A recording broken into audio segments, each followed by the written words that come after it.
ये तीनों सेक्शन का it's mostly strategy. So for example अगर आप कॉन्ट्स की देख रहे हो तो कॉन्ट्स में क्या आ सकता है कि 20 सवाल होते हैं 3 मार्क का, सो 60 मार्क्स का कॉन्ट्स है। सो कॉन्ट्स में क्या कर सकते हो।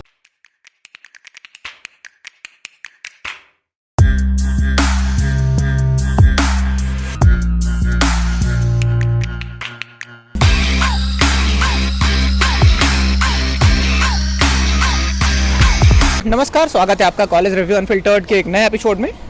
8-7 हज़ार किलोमीटर प्लस का सफ़र तय करके अब आप पहुँचे हैं एफएमएस दिल्ली।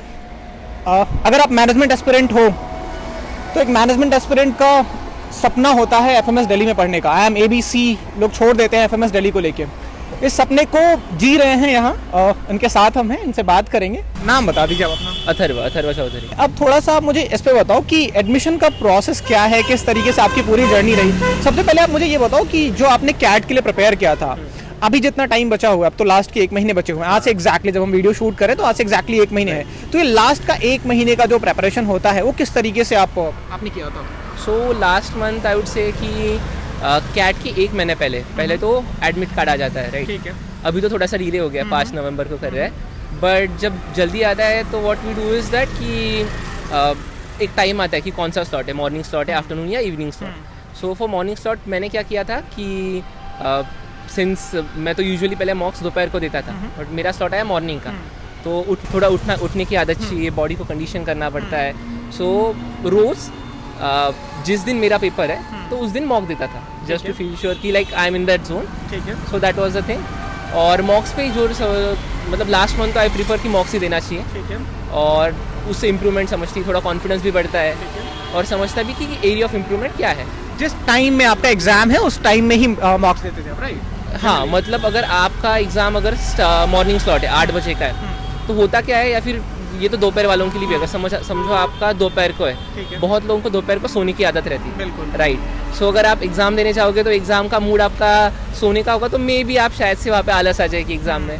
तो just to be like properly condition for your body, अगर आप महीना भर अगर वैसा ही रहोगे, उसी स्लॉट में दोगे, तो आपकी बॉडी को लगे से रहता है कि समझ, मैं अगर लेट उठता था पहले सुबह और मेरा 8 बजे अगर मैं जाता तो शायद से मुझे आलस आती, राइट? तो मैं रोज़ 6:30-7 बजे उठ जाता था। तो महीने भर से मेरी बॉडी भी तैयार रहती थी कि अभी पढ़ने का मूड है तो दे देंगे। So that helps a lot here. सही तरीका क्या है मॉक्स देने का, अगर आप बताओ तो?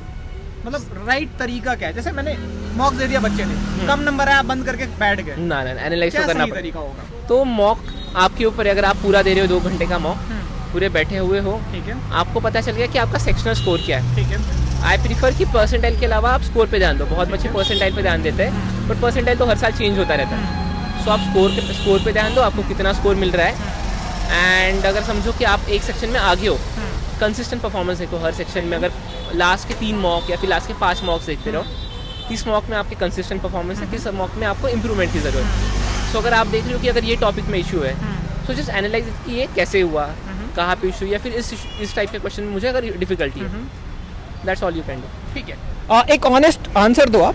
अगर लास्ट के इस 1 महीने में कोई जाग रहा है, बहुत सीरियस नहीं रहा, तो क्या पॉसिबल है अच्छा परसेंटाइल अचीव कर पाना? पॉसिबल हो सकता है मोस्ट ऑफ द टाइम। अगर सिलेबस अगर आपका हो गया है, मोस्टली अगर सिलेबस हो गया, सिलेबस मोस्टली तो क्वांट्स का ही होता है। ठीक है। अगर वो हो गया देन थोड़ा प्रैक्टिस करके कर सकते। और कोचिंग इंस्टीट्यूट्स कितने रिक्वायर्ड है, मतलब कितने मैंडेटरी है कोचिंग इंस्टीट्यूट्स की हेल्प लेना, या सेल्फ स्टडी से भी हो सकता है? आई गेस अगर आपके अंदर like if people are internet. आपने क्या किया था, याद है आपको? नहीं, मैंने तो मॉक्स लिए थे वैसे। सेल्फ स्टडी था आपका? सेल्फ स्टडी था, मतलब मैं फाइनल ईयर में था तो दोनों करना था, तो रात को बैठता था तो वो हो जाता था। तो मॉक्स मैंने किए थे, मैंने मॉक्स परचेज किए थे और मॉक्स के ऊपर मैं दे रहा था। रिसोर्सेज बता दो आप लास्ट मोमेंट के लिए। सोर्स आपने कहाँ से किए थे? मैंने मॉक्स नाम ले सकते हो, ऐसा कुछ नहीं। अच्छा, तो मैंने मॉक्स क्रैको के लिए थे। दोस्त का टाइम का अकाउंट था, ठीक है, उसको बोला थोड़े से मॉक्स देख दो। फिर बहुत सारे गूगल ड्राइव पे PDF आते रहते हैं। अच्छा। कि प्रीवियस जो मॉक्स रहते हैं सोल्यूशन के साथ, थोड़े वो देख लिए थे। देन पैट्रिक 100 रहते हैं, वहाँ से मॉक्स खरीदे थे मैंने अलग अलग। मतलब लास्ट 1 महीने में जितने मॉक्स लगा सकते हो लगाओ, राइट? हाँ, मैं तो बोला रोज़ ही दे दो, जितना हो सकता है उतना उस टाइम पे। तो मॉक्स एनालिसिस हो सकता है अगर आपका सिलेबस कंप्लीट हो तो। अदरवाइज नया अभी तो टाइम भी है क्या पढ़ने का, मतलब 1 महीने में? नहीं, बहुत, मतलब अगर थोड़ा सा सिलेबस बाकी है, आपको लग रहा हो कि आप कॉन्फिडेंट नहीं हो, तो थोड़ा ब्रश अप कर सकते हो। एडमिट कार्ड जब तक नहीं आता तब तक, बट मॉक्स तो देने है ना? ये तीनों जो सेक्शंस हैं कैट के, इसमें आपने बताया VARC में ज़्यादा वेटेज होता है उसका, राइट? 40%। 40% का वेटेज है। तो इसके प्रिपरेशन के लिए कुछ जो प्रैक्टिकल अप्रोचेज हैं जो लास्ट 1 महीने में यूज़ की जा सकती है, उस पर ज़रा सा आप बताओ किस तरीके से अच्छा परफॉर्म किया जा सकता है। Eight the and if you look at about ये तीनों सेक्शन का, इट्स मोस्टली स्ट्रैटेजी। ठीक है। सो फॉर एग्जांपल अगर आप क्वांट्स की देख रहे हो, तो क्वांट्स में क्या आ सकता है कि 20 सवाल होते हैं 3 मार्क का, सो 60 मार्क्स का क्वांट्स है।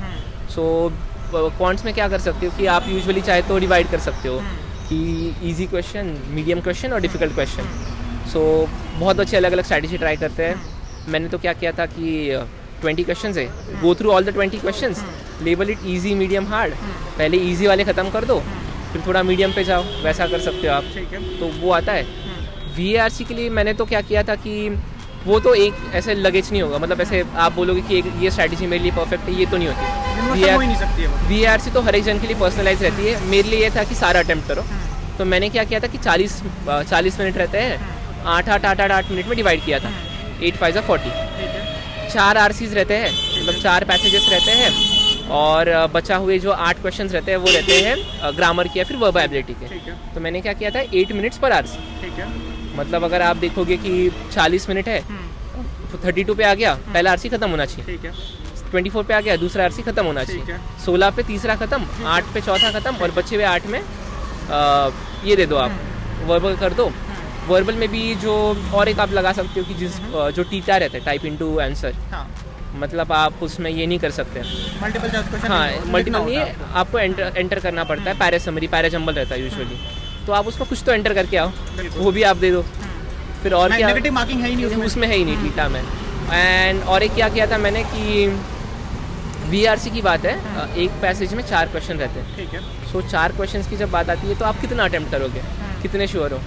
+3 -1 है। मैंने यही लॉजिक लगाया था कि एक तो हर एक पैसेज में एक तो 100% बराबर आएगा ही, ठीक है। राइट? अगर एक खराब 100% बराबर आएगा तो +3 तो है ही।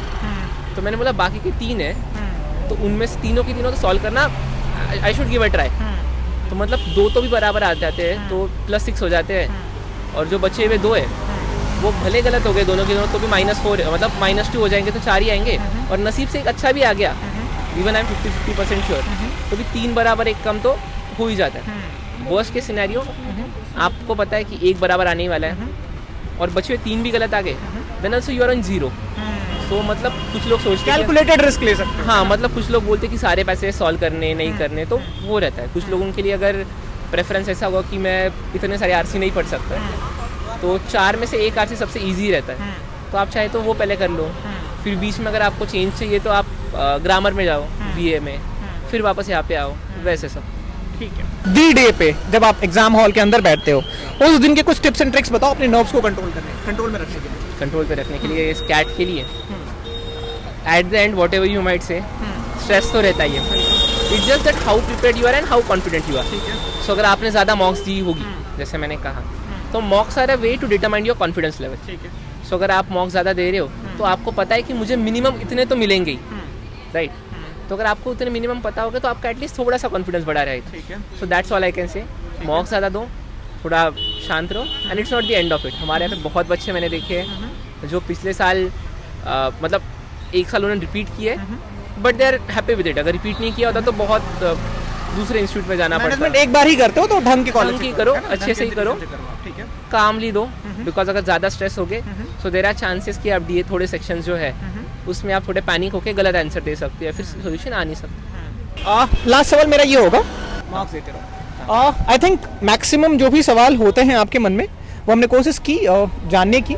इसके बावजूद अगर कोई डाउट है आपके या कोई क्वेश्चंस रह जाते हैं जो हमसे छूट गए, तो बिल्कुल रीच आउट कर सकते हो। हम कोशिश करेंगे आपके उन सवालों का ऑनेस्टली जवाब देने की। बने रहिए हमारे साथ। थैंक यू सो मच हमारे साथ बात करने के लिए, बहुत अच्छा लगा आपसे बात करके। Thank you so much.